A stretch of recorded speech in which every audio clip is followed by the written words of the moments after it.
Hey everyone, welcome to this week's edition of Nose Rides and Nosedives.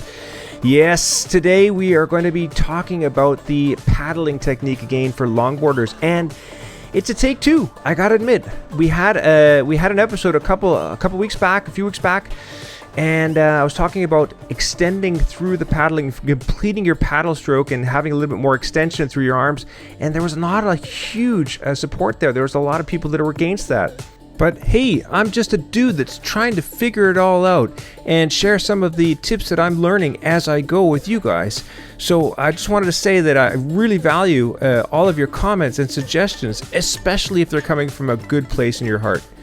And so today we're going to be talking a little bit about the shoulder joint and the mobility. It's a hypermobile joint. It's a ball and socket joint. It has a huge range of motion, but it's also a very fragile joint. And I'm guessing that most of us aren't used to running around with our arms up in the air. In fact, we live in a world that pretty much tells us not to run around and try to be a little bit more down to earth. If you have your arms in the air, that's not a good sign. People will envy you for it. So today, we're talking about the shoulder joint and how paddle techniques can vary for different people with different limitations. So the problem with the shoulder joint is that it is supported by a ton of little muscles and tendons that don't have a lot of room to move around each other. So that if you don't have a fully functional shoulder joint, then they can easily be irritated and they become inflamed. And once they become inflamed, then they become pinched, and that causes pain. So what I'm trying to say is that perhaps what we need is different strokes for different folks. Oh, that was bad. But I think you get the gist of it. So what I'm doing here in the pool is testing different techniques, and with elevated elbows, as I'm doing here with the freestyle stroke, elevating my elbows to really try and move my joint at a different movement.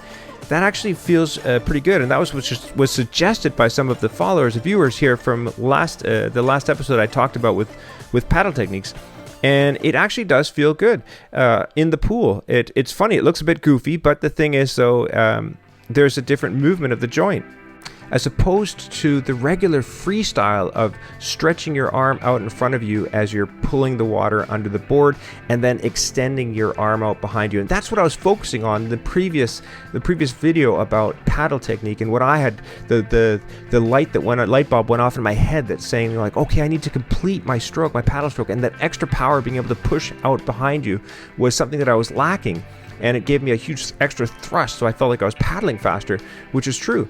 So two different techniques: high elbows as opposed to extending your arms, both out in front of you and behind you. And neither technique is incorrect. It's just a matter of finding out which one works best for you. In fact, I actually consulted with a physiotherapist friend of mine who is an extremely good surfer and a surf coach. And he said himself that when he's out for long sessions and he's surfing days after days, he actually he varies between techniques to try and, put less stress on the shoulder. So he's moving the shoulder in different ranges of motion and not just the same repetitive movement. So there's something for you. Maybe you can learn something from that. Anyways, thank you guys so much for the stoke and tuning in today. I hope you guys are crushing it out there, and don't forget to hit subscribe, hit notifications, give us a thumbs up, and we'll see you guys next time. You.